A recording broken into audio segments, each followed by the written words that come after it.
Good afternoon, everyone. There's a few wee problems in the webcam, so I'm not sure if I'm looking at the right spot or not and how this is going to work. But anyway, I was hoping that someone might be able to help me with my wee accent problem. Ever since I was a little girl, I would start to talk in a random accent whenever I was upset, especially when I was angry. So this one that I'm talking in right now might be just a little bit off and different from it. You would hear more things such as, "Get out of my way, you bloody idiot!" and "What in the bloody hell do you think you're doing?" Um, and because I'm so strange like that, I'm a Southern American girl. This is how I normally talk. And there have been a few times when, well, I was traveling down the road in my car and listening to Hispanic music on the radio while thinking in Latin and perhaps insulting other drivers. You couldn't hear me, of course, with the Scottish or whatever accent this is, um, and throwing out Latin insults as well. So I'm just a little bit weird.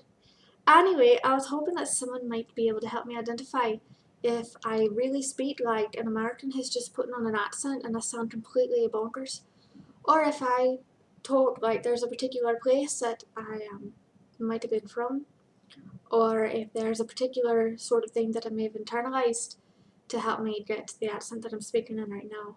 So anyway, I've been talking for about a minute and a half now, so I guess I'll read a little bit of stuff since I'm rambling and I feel kind of self-conscious, so I don't know if I'm actually speaking how I would normally speak when I just kind of slip into it without realising. Anyway, this is from the first chapter of Jane Eyre by Charlotte Bronte. There was no possibility of taking a walk that day. We had been wandering indeed, in the leafless shrubbery an hour in the morning, but since dinner, Mrs. Reed, when there was no company, dined early. The cold winter wind had brought with it clouds so sombre, and the rain so penetrating, that further outdoor exercise was now out of the question. I was glad of it. I never liked long walks, especially on chilly afternoons. Dreadful to me was the coming home in the raw twilight, with nipped fingers and toes, and a heart saddened by the chidings of Bessie the nurse, and humbled by the consciousness of my physical inferiority to Eliza, John, and Georgiana Reed. The said Eliza, John, and Georgiana were now clustered round their mamma in the drumming room. She lay reclined on the sofa by the fireside, and with her darlings about her, for the time neither quarrelling nor crying, looked perfectly happy.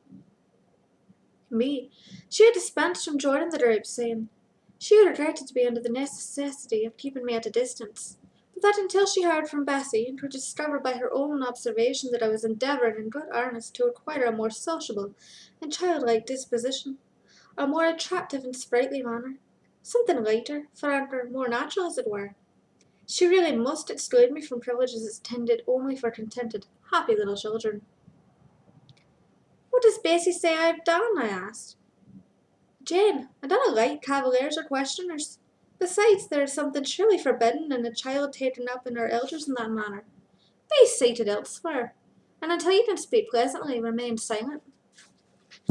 Anyway, I suppose that is enough for today, and as I said, I am rambling, so I will let you go. Thank you for listening.